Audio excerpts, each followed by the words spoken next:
Good morning friends, welcome to my channel Anokhi Mohabbat और आप देख रहे हैं प्योर लव। लास्ट पार्ट में हमने देखा था जो वैदेही रहती है वो उसकी गाड़ी पंचर हो जाती है। पंचर मीन्स हवा निकल जाती है। तो वो प्रीति के साथ जाते जाते हवा भर आती है और उस बीच इन लोगों के बीच में कॉन्वर्सेशन होती है।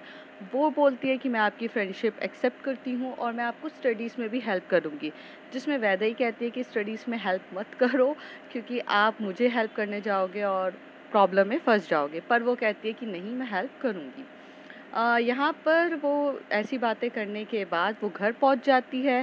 प्रीति अपने घर, वैदेही अपने घर। अब उसके आगे जब वैदेही अपने घर पहुँचती है तो अपनी मॉम को बहुत सारी चीज़ें बताती है कि ऐसे-ऐसे हुआ और उसकी मम्मी भी बहुत ज़्यादा खुश होती है कि फाइनली वैदेही ने बहुत कुछ चीज़ें सॉर्ट आउट कर दी है।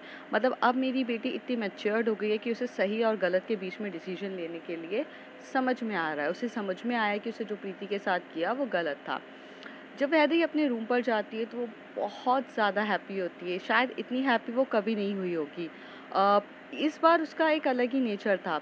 पहले वो बहुत ज़्यादा खुश हो जाती थी ये देखकर कि निशांत उसे देख रहा है, निशांत उससे बातें कर रहा है या निशांत ने उसकी कोई भी चीज़ को एक्सेप्ट किया है। पर इस बार वो निशांत के लिए हैप्पी नहीं थी, वो प्रीति के लिए हैप्पी थी। ये किस टाइप की फीलिंग्स थी शायद वैदेही भी नहीं जानती थी।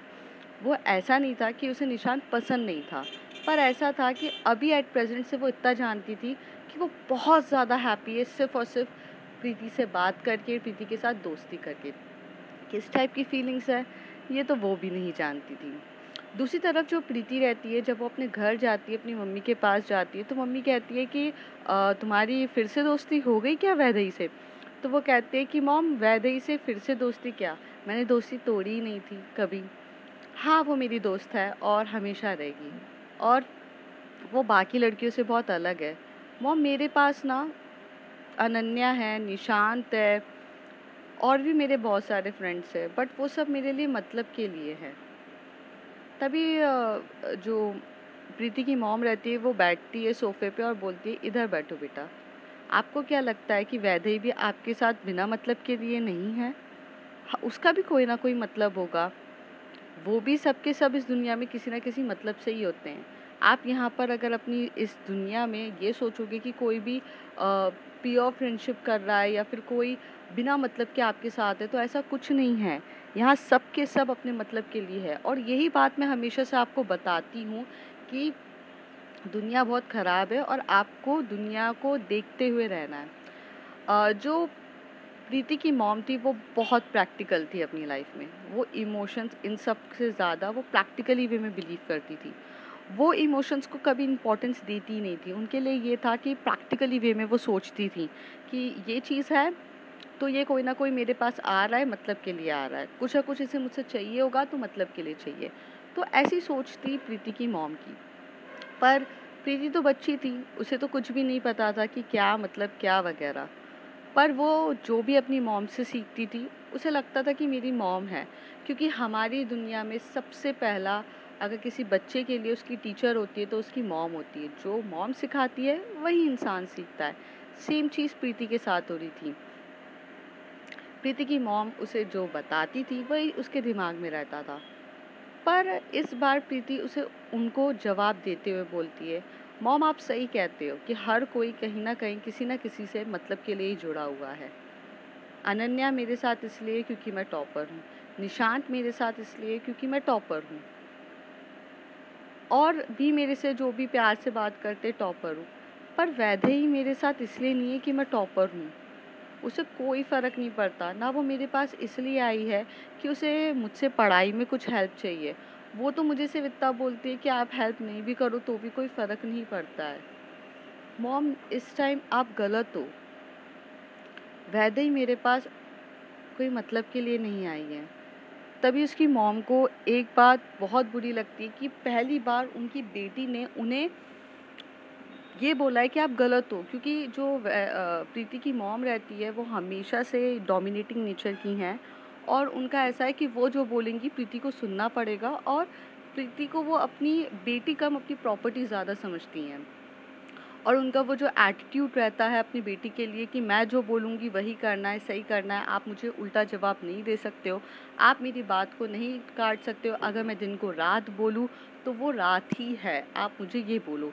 पर फर्स्ट टाइम जो प्रीति है वो अपना पॉइंट ऑफ व्यू बता देती है, तो इस बात पे जो प्रीति की मॉम है वो गुस्से में आ जाती है और बोलती हैं कि प्रीति क्या हो गया है आजकल तुम्हें, आप हमसे ऐसी बातें कैसे कर सकती हो, आप मुझे गलत कह रही हो, आप मुझे गलत कह रही हो, आप कैसे मुझे गलत कह सकती हो, आपकी मॉम हूँ मैं, आपको सारे डिसीजन आपके लेने का हक सिर्फ और सिर्फ मुझे है, आप मुझे गलत नहीं कह सकती हैं। और बहुत ज़्यादा हो रहा है वैदेही, मुझे नहीं सुनना है, मुझे आपके 95% चाहिए इस बार, और वो कैसे करोगी क्या करोगी मुझे नहीं पता। ट्यूशन्स लगा दिए आपकी, आप ट्यूशन्स पे ध्यान दो, और मुझे नहीं बताओ कि कोई मतलब के लिए है नहीं, आपसे बड़ी हूँ, पूरी दुनिया देखी है मैंने, तो आप मुझे ना बताओ। और ऐसे कह के जो उनकी वॉइस जो रहती है वो बहुत ज़्यादा टफ रहती है, और प्रीति थोड़ा सा डर जाती है क्योंकि प्रीति एक लौती बेटी रहती है पहली बात, और दूसरी चीज़ उसका कोई सिबलिंग्स नहीं रहता है, तो उसको इतने प्यार से समझाने वाला या उसके साथ कोई बात करने वाला कोई नहीं रहता है।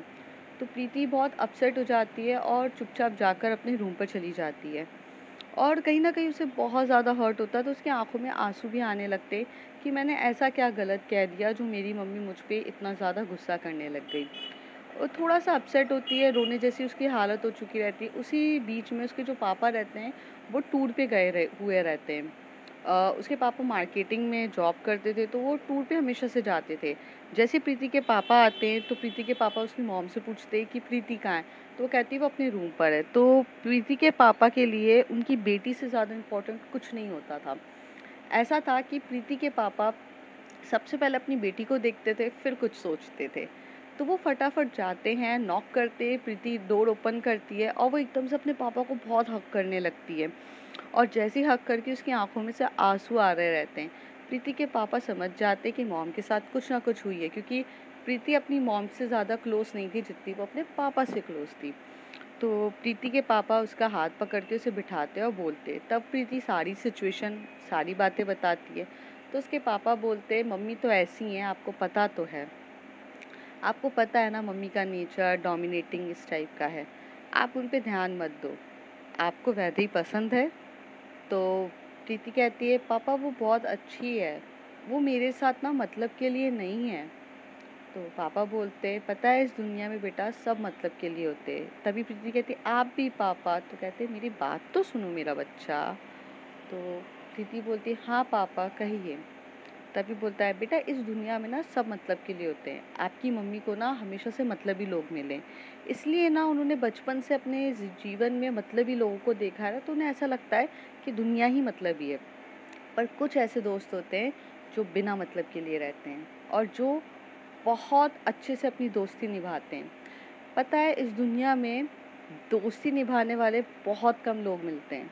मतलब एक बार कि हम किसी से प्यार करते हैं और उस प्यार को निभा लेते हैं क्योंकि उन्हें हमसे प्यार होता है। पर दोस्ती एक ऐसी चीज़ होती है जहाँ प्यार तो रहता है पर वो वाला प्यार नहीं होता है। और अगर कोई इंसान अपनी पूरी दोस्ती निष्ठा से या अपनी पूरी ईमानदारी से निभाए, वही एक सच्चा दोस्त होता है।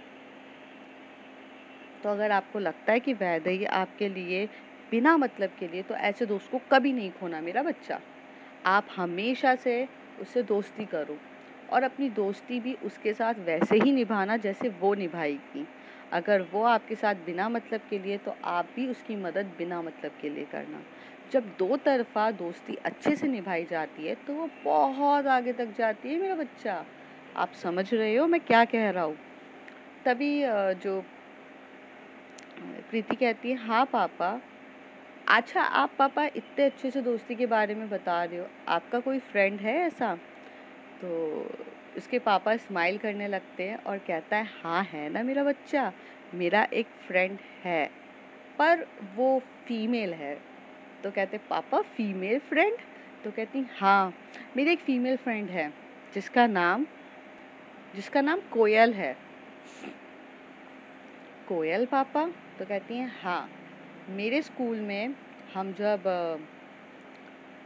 मैं कौन सी क्लास में था? हाँ, मैं 5th स्टैंडर्ड में था। तो मेरे पास फर्स्ट टाइम जो मेरी लाइफ में मेरे पास दोस्ती करने आई थी वो कोयल थी। और आपको पता है कोयल इतनी अच्छी दोस्त है ना मेरी, आज तक मेरे साथ है। तुम्हारी मम्मी को मत बताना। तुम्हारी मम्मी को ऐसा लगता है कि मेरा और कोयल का कुछ चल रहा है, बट ऐसा कुछ भी नहीं है। कोयल मेरी बहुत अच्छी दोस्त है, मतलब बहुत बहुत बहुत अच्छी दोस्त है। जैसे मैंने बोला ना, जब दोस्ती करते हैं तो दो तरफ़ा होनी चाहिए और बिना किसी मतलब के लिए। तो कोयल कहाँ है पापा? तो वो कहते हैं बेटा कोयल जो है उनकी शादी हो चुकी है और वो अपने पति देव के साथ कहीं और रहती हैं। कहाँ रहती हैं पापा? तो पापा बोलती है वो शिमला में रहती है और हम तो यहाँ दिल्ली में रहते हैं। तो मेरा मिलना नहीं हो पाता है, लेकिन उसे जब भी मेरी ज़रूरत होती है या जब भी मुझे उसकी ज़रूरत होती है, हम लोग आज भी टच में हैं। और हमारी दोस्ती को पता है कितने साल हो गए हैं? 20 इयर्स कंप्लीट हो चुके हैं हमारी फ्रेंडशिप को, और फिर भी हम साथ में हैं। वाओ पापा, 20 इयर्स तक साथ में है? तो कहते हैं हाँ, पर तुम्हारी मम्मी को समझ में नहीं आती है ये सारी फ्रेंडशिप। उन्हें तो ऐसा लगता है कि एक लड़का और लड़की कभी दोस्त भी नहीं हो सकते हैं। पर छोड़ो, तुम्हारी मम्मी की सोच का तो छोड़ ही दो आप। लेकिन अगर आपको वैदेही के साथ अच्छी फ्रेंडशिप मिल रही है और आपको लगता है कि वैदेही बहुत अच्छी दोस्त है, तो बेटा निभाना अपनी दोस्ती अच्छे से, क्योंकि इस दुनिया में दोस्ती से ही बढ़कर कुछ नहीं है। प्यार अपनी जगह है, लेकिन जब प्यार को भी ना संभालना होता है ना, तब दोस्ती ही काम आती है। और मेरे लाइफ में ना कोयल और मेरा रिलेशन सबसे ज़्यादा इम्पोर्टेंट है। कोयल और मैं बहुत ज़्यादा अच्छे दोस्त हैं। हम लोगों ने ना बहुत ज़िंदगी के अप्स एंड डाउन देखे हैं साथ में, रोए हैं, हंसे हैं, मस्ती करी है। पापा आप मस्ती करते थे उनके साथ? तो कहते थे हाँ, अरे हम लोग इतने मस्ती खोर थे, हम अपने सीनियर्स को छेड़ते थे दोनों मिलकर। और कभी हमें ऐसा नहीं लगा कि हम लड़का है या लड़की है तो हमारे बीच में बाउंडिंग अलग होनी चाहिए। हमारे बीच में बहुत प्योर फ्रेंडशिप थी। और आपको मैं सच बताऊँ, आज भी वो मेरी बहुत अच्छी दोस्त है। इतनी कि मैं कैसे बताऊँ आपको, बता नहीं सकता। बहुत अच्छी दोस्त है। ये सुनकर जो उसके पापा रहते हैं वो काफ़ी अच्छे से बात करते और फिर कहते कि वैदेही के साथ फ्रेंडशिप अच्छे से रखना। अभी तुम इतना ज़्यादा ध्यान मत दो, चलो जाओ फ्रेश हो जाओ, फिर अपन लंच करते, फिर अपन थोड़ा घूमने चलेंगे आज। तो वो कहती है पापा मम्मी ने स्टडीज़ करने के लिए बोला है। हाँ, उसके पापा कहते हैं तुम्हारी मम्मी ना क्या बोले, ठीक है आप स्टडी कर लो उसके बाद चलेंगे। तो कहते हैं ठीक है पापा मैं कर लेती हूँ। ऐसे कह के जो प्रीति होती है वो अपने चली जाती है, वो फ्रेश होने चली जाती है और काफ़ी ज़्यादा अच्छे से अपनी चीज़ों पे ध्यान दे रही रहती है। फिर वो आती है लंच के लिए, लंच करती है और लंच करने के बाद जाके वो स्टडीज़ करने लगती है। दूसरी तरफ जो हमारी अनन्या रहती है, वो अपने घर पहुंचती है तो अपनी मम्मी को सारी बातें बता रही रहती है। उसकी मम्मी भी उसी टाइप की रहती है कि सेल्फिश टाइप की। उसकी मम्मी को भी मम्मी को भी हर चीज़ प्रैक्टिकली पसंद रहती है। जो प्रीति की मॉम है और अनन्या की मॉम है, ये दोनों बहुत अच्छे दोस्त रहते हैं और काफ़ी ज़्यादा एक दूसरे को समझते हैं, क्योंकि दोनों मतलबी ही रहते हैं, दोनों प्रैक्टिकली रहते हैं, किसी से भी ज़्यादा रह सकते हैं। तो जो अनन्या रहती है वो अपनी मम्मी की बहुत ज़्यादा सुनती है, तो वो अपना दिल तो लगाती ही नहीं है और अपना दिमाग भी नहीं लगाती। जो उसकी मम्मी कहती है वो सही है। पर प्रीति का नेचर थोड़ा अलग था। प्रीति चीज़ों को समझने की कोशिश करती थी। प्रीति अपनी मॉम के कहने पे बिल्कुल भी चलना पसंद नहीं करती थी। शायद उसका रीज़न ये था कि उसे बहुत ज़्यादा सपोर्ट अपने पापा से मिलता था। पर अनन्या के पापा और मॉम दोनों एक ही जैसा सोचते थे। तो उनकी बेटी भी उसी तरीके से सोचना स्टार्ट कर देती है कि भाई मुझे डॉक्टरी करनी है, मुझे इससे साथ फ्रेंडशिप करनी है क्योंकि ये टॉपर है, मुझे इसके साथ रहना है क्योंकि यहाँ से मुझे ये फ़ायदा मिलने वाला है।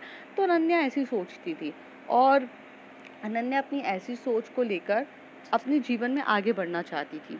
पर प्रीति ऐसी नहीं थी। प्रीति अलग सोचती है। लेकिन जब अनन्या अपनी मॉम को सारी सिचुएशन की बारी बात बताती है कि किस तरीके से बैक बेंचर है वो, प्रीति से फ्रेंडशिप कर रही है और उसके पीछे पड़ गई है और मम्मा प्रीति ना मुझे इग्नोर कर रही है उस लड़की के लिए। ये सारी बात जब अनन्या की मम्मी सुनती हैं तो उन्हें ना बहुत बुरा लगता है कि मेरी बेटी को कोई इग्नोर कर रहा है, ये सब बातें। तो वो जाते से ही फ़ोन लगा देती हैं प्रीति की मम्मी को और सब कुछ बताने लगती है कि स्कूल में ऐसा ऐसा चल रहा है, आप क्या कर रहे हो, आप प्रीति को समझाओ, प्रीति अच्छी खासी टॉपर है, अगर वो ऐसी फ्रेंडशिप करेगी किसी के साथ तो हो जाएगा। तो वो जब ये सारी बातें सुनती हैं तो वो प्रीति को बुलाती हैं और उसके पापा भी बैठे रहते हैं और एकदम से वो चिल्लाने लगती है कि क्या वैदई वैदई करती रहती हो, अनन्या तुम्हारी इतनी अच्छी दोस्त है, ये वो है, ऐसे करते हुए। क्या है, तुम्हें नहीं है पसंद क्या, अनन्या के साथ फ्रेंडशिप रखने में तुम्हें क्या इशू हो रहा है। तभी उसके पापा बीच में आते से बोलते हैं बस बहुत हो गया आपका, आप मेरी बेटी पे अपनी चीज़ें थोपना बंद करिए। उसे जिससे दोस्ती करनी होगी करेगी, उसने अनन्या से दोस्ती तोड़नी नहीं है, उसकी मर्ज़ी, अगर उसे किसी और के साथ भी फ्रेंडशिप रखनी है तो रखनी है, आप ना ही बोले तो। तभी जो उसकी मॉम रहती है प्रीति की मम्मी, वो एकदम से गुस्से में आ जाती है और और प्रीति के पापा को चिल्लाने लगती है कि आप तो बोलो ही मत, आपकी फ्रेंडशिप देखी है मैंने कोमल के साथ कैसी है, और मैं नहीं चाहती कि वैसी फ्रेंडशिप मेरी बेटी की भी किसी के साथ हो। तभी उसके पापा कहते हैं what do you mean by friendship, आपने कभी किसी के साथ फ्रेंडशिप अगर की होगी तो पता चलेगा ना। तभी जो प्रीति होती है वो बहुत ज़्यादा मतलब डिस्टर्ब हो जाती है अपने मॉम एंड डैड की फाइट देखकर। हाँ, प्रीति बचपन से ही अपने मॉम एंड डैड की फाइट देख रही रहती है, क्योंकि प्रीति के पापा की सोच अलग रहती है और प्रीति की मॉम की सोच अलग रहती है। इन दोनों की कभी बनती नहीं है, तो फाइट बहुत ज़्यादा होती थी। प्रीति बहुत ज़्यादा डिस्टर्ब हो जाती है और वो भागकर बाहर चली जाती है। बाहर मीन्स अपने घर से बाहर चली जाती है और एक आगे एक ग्राउंड रहता है, वो वहाँ पर जाके बैठ के रोने लगती है, क्योंकि वो तो बच्ची ही रहती है, उसे तो कुछ चीज़ समझ में नहीं आती है और वो काफ़ी ज़्यादा रो रही रहती है। दूसरी तरफ जो वैदेही रहती है वो बहुत मस्तीखोर रहती है।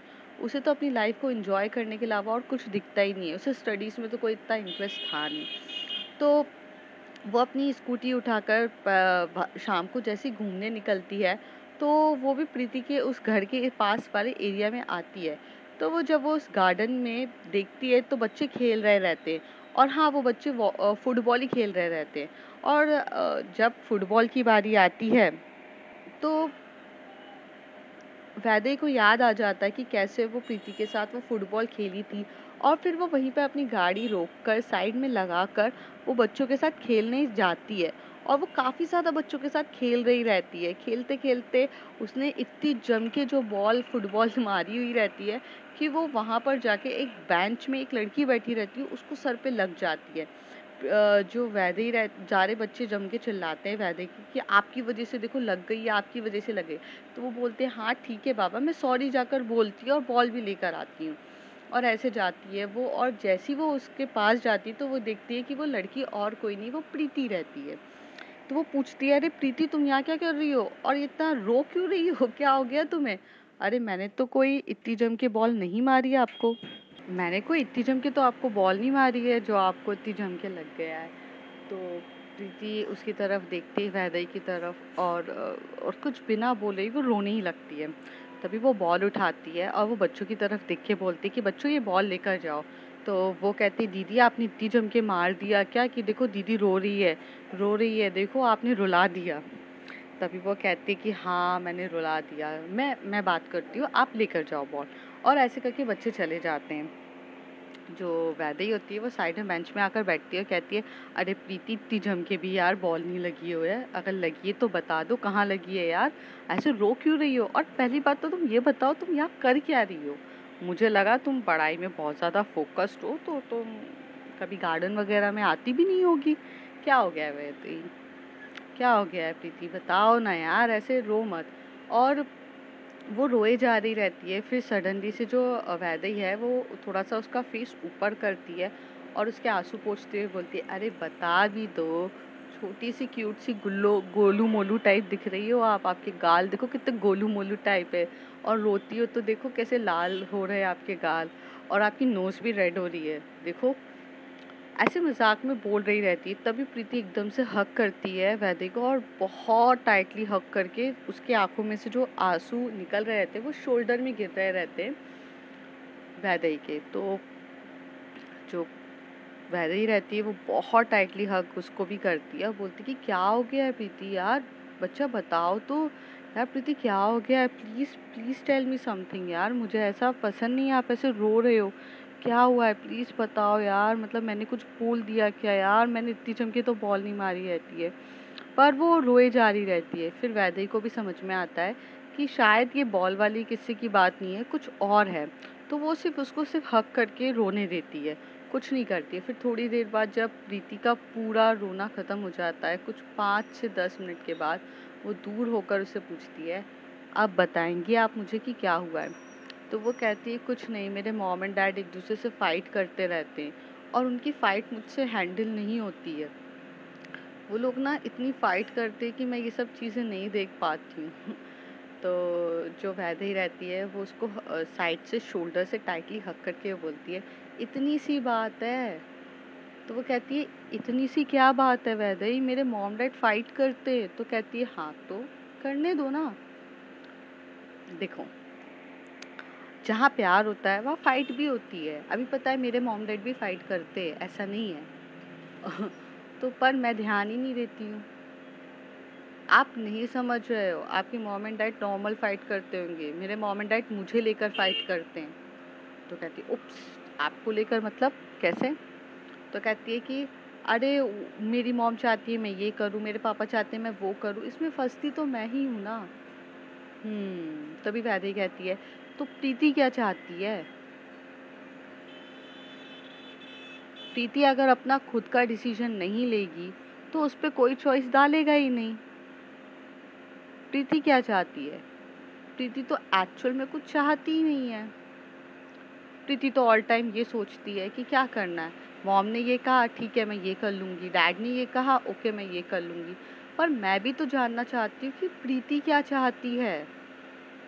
प्रीति एक्चुअल में आप क्या चाहते हो, आपकी खुद की ओपिनियन क्या है, आप क्या बनना चाहते हो? कभी आपने अपने मॉम एंड डैड को बताया?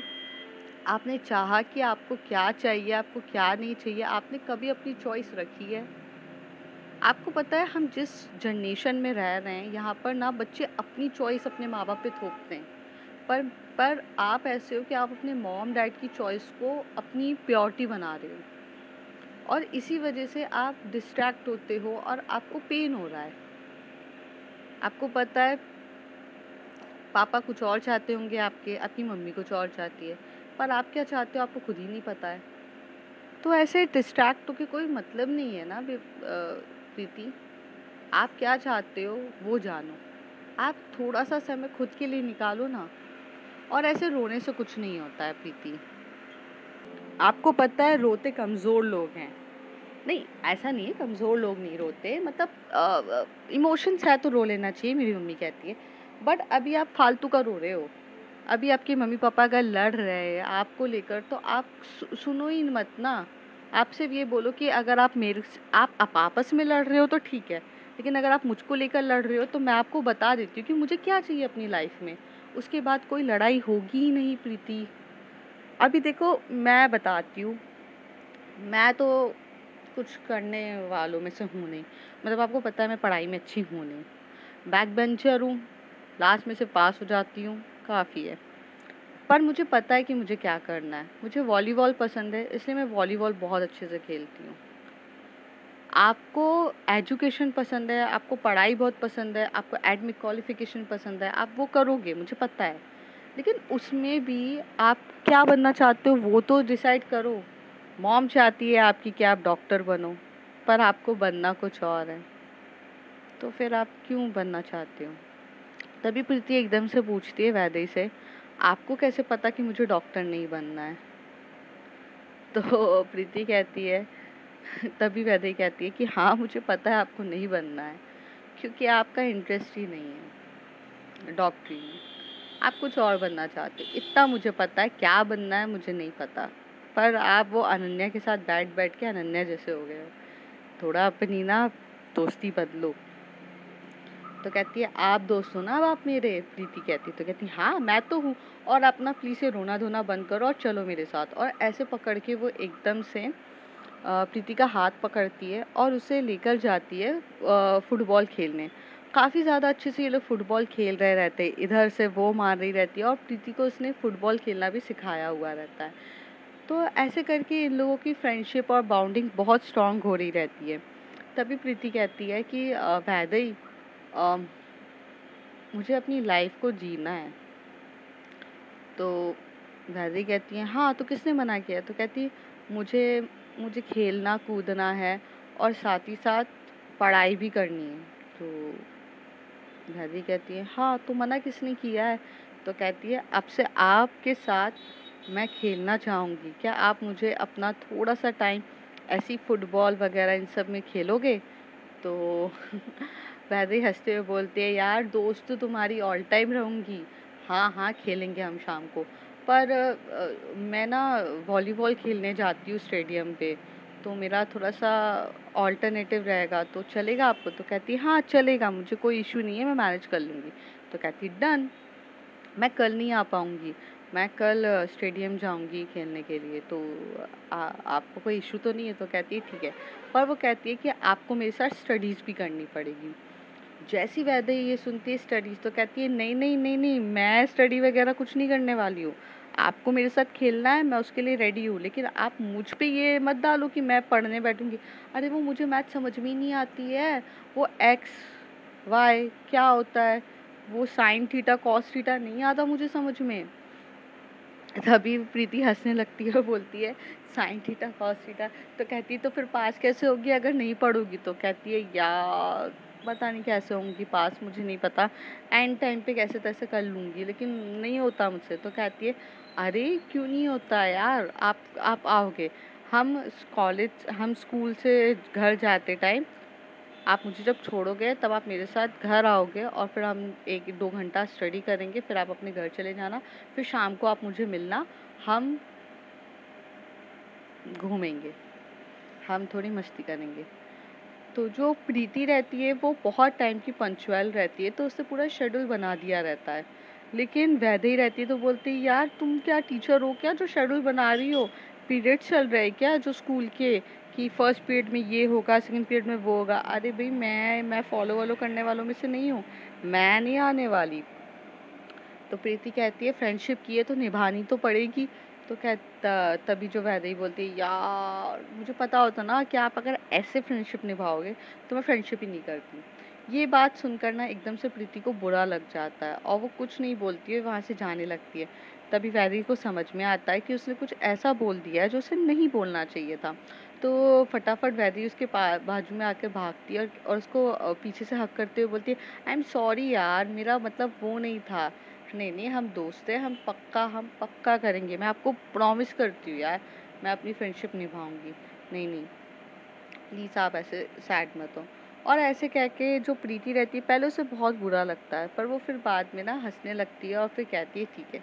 अब प्रीति अपने घर चली जाती है और वैदेही अपने घर चली जाती है। जब वैदेही जाती है तो उसकी मम्मी अब बोलती है कि कहाँ चली गई थी तुम? कुछ घर पे बता के जाना नहीं होता है तुम्हें? तो कहती है, नहीं मम्मा, मैं तो बस स्कूटी उठाई और थोड़ा घूमने चली गई थी। वैसे भी घर पे रह रह के इंसान कितना बोर हो जाता है। मुझे प्रीति मिली थी। तो कहती, ओ आजकल तुम्हारी रिमझिम से कम प्रीति से ज़्यादा फ्रेंडशिप हो गई है? तो कहती, नहीं मम्मा, ऐसा कुछ नहीं है, मैं तो बस ऐसे जा रही थी, तो ग्राउंड में बच्चे फुटबॉल खेल रहे थे तो मैं उनके साथ फुटबॉल खेलने चली गई। तब मुझे पता चला वह प्रीति रो रही थी। तो उसकी मम्मी पूछती है, क्यों रो रही थी? तो उसने बताती है वो कि पापा मम्मी उसके लेकर आज। तो कहते हैं, हाँ आजकल बच्चे ऐसे ही हैं, मतलब बच्चों पे थोप देते हैं पेरेंट्स अपनी चीज़ें। तो उसकी मम्मी जब ऐसे बोलते बोलते वैदेही की तरफ देख के बोलती कि देखो कुछ लोग तो इतने अच्छे हैं, हम लोग जो कभी अपनी बेटी पे थोपते नहीं है, लेकिन हमारी बेटी को तो हमारी कदर ही नहीं है। तभी वैदेही कहती है, हाँ हाँ टॉन्ट मारना बंद करिए, मुझे सब कदर है, मुझे पता है आप जानबूझ के मेरी तरफ ही देखकर बोल रहे हो, ऐसा कुछ नहीं है मॉम। पर प्रीति ने तो मेरा पूरा शेड्यूल बना दिया है मम्मा। तो उसकी मम्मी पूछती है, कैसे? तो उसकी जब वो अपनी मम्मी को बताती है कि वो स्कूल से वापस जाएगी, पढ़ाई वगैरह ये सब, और फिर ऐसे घूमेगी फिरेगी, ये सब पूरा शेड्यूल बना दिया है। तो उसकी मम्मी इतनी हंसती हुए बोलती है कि फाइनली तुम्हें कोई तो मिला जो तुम्हें कंट्रोल करेगा, फाइनली। अच्छा है प्रीति, थैंक गॉड प्रीति तुम्हारी दोस्त बनी है। रिमझिम और अरुण के साथ देख देख के तो मैं भी थक गई थी। मैं भी थक गई थी, ये लोग तो खुद भी मस्ती करते वगैरह। तो प्रीति तो जो वैदी रहती है वैसे बोलती, मॉम यार प्रीति को झेलना आसान नहीं है, वो थोड़ी बोरिंग इंसान है। तो उसकी मम्मी कहती कि तुम कितनी बेकार हो ना, मतलब इतनी स्वीट सी लड़की है, तुम्हारे बारे में अच्छा सोच रही है। फ्रेंडशिप वो नहीं होती है वैदेही कि जहाँ पर सिर्फ तुम्हें तुम्हारे इंटरेस्ट के हिसाब से चीज़ें मिले। तुम्हें मस्ती मजाक करना पसंद है तो तुम्हारा दोस्त भी मस्ती मजाक करे, ज़रूरी नहीं है। फ्रेंडशिप वो होती है कि जहाँ पर तुम्हारा दोस्त भी है और तुम भी हो, और फिर एक लेवल पर आकर तुम लोग एक दूसरे के साथ अच्छे से रहो। समझो प्रीति, समझो प्रीति को। तभी उसकी मम्मी कहती हो, तभी वैदी कहती है ठीक है मॉम, मैं कल से प्रीति के साथ अच्छे से रहूँगी, आप टेंशन ना लो। और ऐसे करके उसकी जो मम्मी रहती है वो डिनर तैयार करती है, क्योंकि रात का टाइम हो चुका रहता है। और डिनर करके वो थोड़ी देर एक दूसरे के साथ बात करते हैं। दूसरी तरफ जो प्रीति रहती है वो भी अपने घर पे जाती है, पापा के साथ बहुत सारी बातें करती है और पापा को बताती है कि वो ग्राउंड में गई थी, ऐसा ऐसा हुआ। तो उसके पापा को तो अच्छा लग रहा रहता है कि फाइनली उसको कोई ऐसी दोस्त मिली है जो उसको मस्ती मजाक करा रही है, मतलब उसे जीना सिखा रही है। दूसरी तरफ यहाँ पे वैदे की मम्मी भी बहुत ज़्यादा हैप्पी रहती है, क्योंकि उन्हें कोई ऐसी लड़की मिली है जो उसको एजुकेशन कराएगी। यहाँ दोनों एक दूसरे के अपोजिट रहते हैं, पर फिर भी एक अच्छी फ्रेंडशिप होती है। अब देखते हैं फ्रेंड्स आगे क्या होता है। If you like my story, like share and subscribe. Thank you.